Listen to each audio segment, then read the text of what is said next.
अगर हम एफएसएल्स की बात करें, एफएसएल मोहाली में हमारे बच्चे अपॉइंटेड हैं, साइंटिफिक असिस्टेंट हैं। सीएफएसएल चंडीगढ़, सीएफएसएल जो मुंबई है, रिसेंटली वहाँ पे 4 बच्चे हमारे रिक्रूट हुए हैं। पंजाब पुलिस के अंदर भी जो साइंटिफिक ऑफिसर्स की पोजीशंस निकली थी, उसमें भी हमारे बच्चे जो अपॉइंट हुए। क्या ट्रैक रिकॉर्ड है फोरेंसिक साइंस डिपार्टमेंट का? आज की बात करें तो हमारे गवर्नमेंट सेक्टर में डिमांड ज़्यादा है और प्राइवेट सेक्टर में कुछ लैब्स जो हैं धीरे धीरे इस सिनेरियो में आ रही हैं। जैसे बैंकिंग सेक्टर्स ने डिमांड करना शुरू कर दिया, इंश्योरेंस कंपनीज है वो डिमांड कर रही हैं और बहुत कम फोरेंसिक लेबोरेटरीज अवेलेबल है। हम किस टाइप की हम केस स्टडीज या लाइव प्रोजेक्ट्स बच्चों को यहाँ दे रहे हैं? तो जो फोरेंसिक साइंस में, क्योंकि ज़्यादातर जो प्रैक्टिकल डोमेन से बेस्ड होता है, तो हम क्राइम सीन और डिफरेंट टाइप ऑफ जो हमारी रिक्वायरमेंट्स होती हैं हम उनको सिमुलेट करते हैं विद इन द लैब।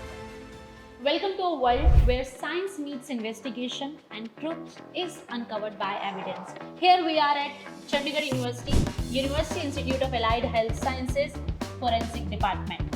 हमारे साथ आज इसी विषय पर चर्चा करने के लिए मौजूद हैं head of department forensic sciences doctor Sahil Sharma. Sir, आपका स्वागत है और बहुत शुक्रिया समय देने के लिए। धन्यवाद। सर, पहला सवाल, फॉरेंसिक साइंस डिपार्टमेंट में ऐसे क्या कोर सब्जेक्ट्स हैं जो कवर किए जा रहे हैं?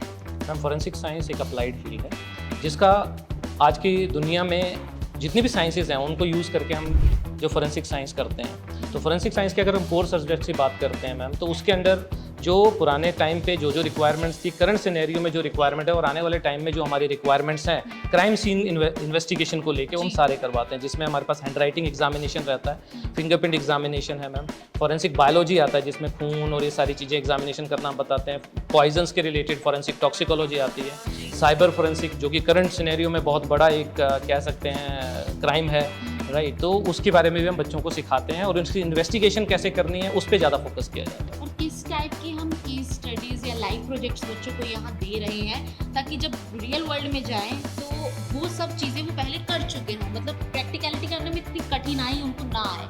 मैम, जो रियल टाइम सिनेरियो की अगर हम बात करते हैं तो जो फोरेंसिक साइंस में, क्योंकि ज़्यादातर जो प्रैक्टिकल डोमेन से बेस्ड होता है, तो हम क्राइम सीन और डिफरेंट टाइप ऑफ जो हमारी रिक्वायरमेंट्स होती हैं हम उनको सिमुलेट करते हैं with in the lab environment, ताकि बच्चों को वो एक्सपोजर दिया जा सके कि उन्हें मालूम हो कि कल को अगर जो वो लैब में कहीं पे जाते हैं या इन्वेस्टिगेटिंग टीम के साथ जाते हैं तो उन्हें पता हो कि किस तरह से काम करना है। ये तो जो डिपार्टमेंट में हम करवाते हैं, इसके अलावा मैम बच्चों को हम विजिट करवाते हैं फोरेंसिक लेबोरेटरीज में, सीएफएसएल एफएसएल्स में जाते हैं, जहाँ पे कि उनको जो एक्चुअल में क्राइम सीन सिनेरियो से जो एग्जिबिट्स आ रहे हैं, जो हमारे साक्ष्य आ रहे हैं या एविडेंसेस आ रहे हैं, उनके बारे में पता लगता है। तो दोनों सिनेरियो में हम बच्चों को ट्रेन करते हैं ताकि बच्चों को बेटर एक हमारे पास नॉलेज हो और आइडिया हो कि कल को उन्होंने किस तरह से अप्लाई करना है। और किस तरह की हमारे यहाँ फोरेंसिक लैब फैसिलिटीज़ हैं जो हम इंडस्ट्री स्टैंडर्ड्स के मुकाबले बिल्कुल परिपूर्ण कह सकते हैं? मैम, हम अगर बात करें जो हमारे पास रिसर्च पे बात करें या फिर हमारी जो लेबोरेटरीज में अवेलेबल है, हमारे पास ऑल काइंड ऑफ माइक्रोस्कोप जो हम यूज़ करते हैं, स्टीरियो माइक्रोस्कोप से लेके फेस कॉन्ट्रास्ट माइक्रोस्कोप हमारे पास अवेलेबल है, यूवी विजिबल स्पेक्ट्रोस्कोपी अवेलेबल है, सेम ईडीएस की फैसिलिटी हमारे पास अवेलेबल है। तो मैम, जो भी सैम्पल्स हम देते हैं बच्चों को, वो हम इन्हीं बेसिस पे एग्जामिन करवाते हैं और बच्चे इस पर रिसर्च पब्लिश भी करते हैं। अभी करंट सिनेरियो की बात करें मैम, विद इन 2025 में हमारे 20 पेटेंट्स जो है बच्चों ने फाइल किए हैं और more than 16 publication Scopus index journals में हुई हैं। बहुत अच्छी बात है ये। और सर, हम जब इंटर्नशिप से प्लेसमेंट की बात करते हैं तो क्या ट्रैक रिकॉर्ड है फोरेंसिक साइंस डिपार्टमेंट का? और इसके अलावा अगर हम बात करें तो क्या हम पुलिस डिपार्टमेंट में इंटर्नशिप के लिए बच्चों को भेज रहे हैं, फोरेंसिक लैब्स में भेज रहे हैं, या फिर प्लेसमेंट में कोई ऐसे डेजिग्नेशन पर हमारा बच्चा गया है जो अपने आप में ही काबिल तारीफ हो? जी मैम, अगर हम बात करें कि फोरेंसिक साइंस में जॉब अपॉर्चुनिटीज़ की, तो ज़्यादा, क्योंकि दोनों डोमेन में हमारी रिक्वायरमेंट बहुत ज़्यादा रहती है। करंट सिनेरियो में अगर आज की बात करें तो हमारे गवर्नमेंट सेक्टर में डिमांड ज़्यादा है और प्राइवेट सेक्टर में कुछ लैब्स जो हैं धीरे धीरे इस सिनेरियो में आ रही हैं। जैसे बैंकिंग सेक्टर्स ने डिमांड करना शुरू कर दिया, इंश्योरेंस कंपनीज है वो डिमांड कर रही हैं और बहुत कम फोरेंसिक लेबोरेटरीज अवेलेबल है। हमारे बच्चे मैम ज़्यादातर जो हैं वो एंटरप्रेन्योरशिप के तरफ भी जाते हैं, क्योंकि बच्चों को हैंड राइटिंग एग्जामिनेशन और फिंगरप्रिंट एग्जामिनेशन जो है उनका नॉलेज हो जाता है, तो वो अपना एक काम जो है वो शुरू कर देते हैं। इसके साथ साथ अगर हम बात करें कि हमारे बच्चे जो कहाँ पे जॉब करते हैं, तो मैम अगर हम एफएसएल्स की बात करें, एफएसएल मोहाली में हमारे बच्चे अपॉइंटेड हैं, साइंटिफिक असिस्टेंट हैं। सीएफएसएल चंडीगढ़, सीएफएसएल जो मुंबई है, रिसेंटली वहाँ पे 4 बच्चे हमारे रिक्रूट हुए हैं। पंजाब पुलिस के अंदर भी जो साइंटिफिक ऑफिसर्स की पोजीशंस निकली थी, उसमें भी हमारे बच्चे जो अपॉइंट हुए हैं।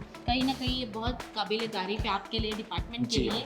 सर, इसके अलावा अगर हम बात करें तो अब भारत की न्याय प्रणाली में कहीं ना कहीं बीएनएस कानून आने के बाद बहुत फ़र्क पड़ा है, एक्ट आने के बाद। तो अब जितना चेंजेस आ रहे हैं, फोरेंसिक साइंस डिपार्टमेंट को बहुत महत्वपूर्ण हिस्सा मान रहे हैं। इस पूरे एक्ट के बाद हम क्या समझें कि चंडीगढ़ यूनिवर्सिटी अपने फोरेंसिक साइंस डिपार्टमेंट का किस तरह से योगदान करवा रहा है भारत की न्याय प्रणाली में और किस तरह की व्यवस्था पूर्ण तरीके से बच्चों को यहाँ पर शिक्षा दी जा रही है। मैम अगर हम इसमें बात करें कि जो हमारा जो नए कानून आए हैं जो लास्ट 2024 में इम्प्लीमेंट हुए हैं उसमें काफ़ी सारे ऐसे बदलाव हैं जो कि इन्वेस्टिगेशन को एक बहुत अच्छी डायरेक्शन में लेके जा रहे हैं। जी। क्योंकि अगर हम अर्लियर बात करते हैं तो हमारे पास चार्जशीट दाखिल करने को लेके या फोरेंसिक इन्वेस्टिगेशंस को लेके कोई एक कानून नहीं था, लेकिन अब हम कह सकते हैं कि हर पुलिस स्टेशन में कम से कम एक फोरेंसिक एक्सपर्ट की डिमांड जो है वो बन रही है। फोरेंसिक लेबोरेटरीज जो हैं वो डेवलप हो रही हैं, उनमें रिक्वायरमेंट्स बढ़ रही है, प्राइवेट एक्सपर्ट्स की डिमांड्स बढ़ रही हैं। मेरा वेरी लास्ट क्वेश्चन सर, आपको क्या एडवाइस बच्चों को देना चाहेंगे जो अभी 12th के बाद सोच रहे हैं फोरेंसिक में आने का, लेकिन एक कंफ्यूजन है, क्योस है उनके माइंड में कि हम जाएं या ना जाएं, ऐसे क्या एरियाज में वो प्लेस हो सकते हैं। तो मैं चाहूँगी कि लास्ट आप बच्चों को एडवाइस दें कि उनको इस फील्ड में किस लिए आना चाहिए। देखिए फोरेंसिक साइंस जो है बहुत ही वाइड एप्लीकेशन की फील्ड है, इसमें हम लिमिट नहीं रख सकते। हम आज में बात करें कि अगर मेरा इंटरेस्ट बायोलॉजी में है तो मेरे पास बायोलॉजी डोमेन में जाने का ऑप्शन अवेलेबल है, केमिस्ट्री में इंटरेस्ट है तो केमिस्ट्री में, क्योंकि अगर हम बात करें बैचलर्स की तो हमारे पास बैचलर्स में हम फोरेंसिक साइंस के साथ साथ जो कोर कोर्सेज हैं उन पे भी हम फोकस कर रहे हैं। बच्चा जो है वो केमिस्ट्री भी पढ़ता है, अगर वो मेडिकल बैकग्राउंड से है तो बॉटनी और जोलॉजी भी पढ़ता है, अगर वो नॉन मेडिकल से है तो फिजिक्स और मैथ पढ़ता है, जिसके कारण उसकी जो बेसिक्स हैं वो कहीं पे हैम्पर नहीं होती हैं। तो उसके कारण जो उसके लिए जॉब अपॉर्चुनिटीज़ जो है वो ईजिली रहती हैं और ऑल डोमेन उसके पास ओपन रहते हैं। बहुत बहुत शुक्रिया सर आपका जुड़ने के लिए। सो ये था चंडीगढ़ यूनिवर्सिटी का university institute of allied health sciences में फोरेंसिक डिपार्टमेंट। यहाँ पर फोरेंसिक साइंसेज सिर्फ एक सब्जेक्ट नहीं है, सिर्फ एक साइंस नहीं है, बल्कि यहाँ पर हर बच्चा एक साइलेंट वॉरियर है जो भारत में होने वाले अपराध की हर गतिविधियों को बारीकी से सुलझाएगा और समाज को अपराध मुक्त बनाएगा। मिलेंगे अगले ही वीडियो में फिर किसी और डिपार्टमेंट के साथ, फिर किसी और HOD या फिर प्रोफेसर के साथ। तब तक के लिए थैंक यू।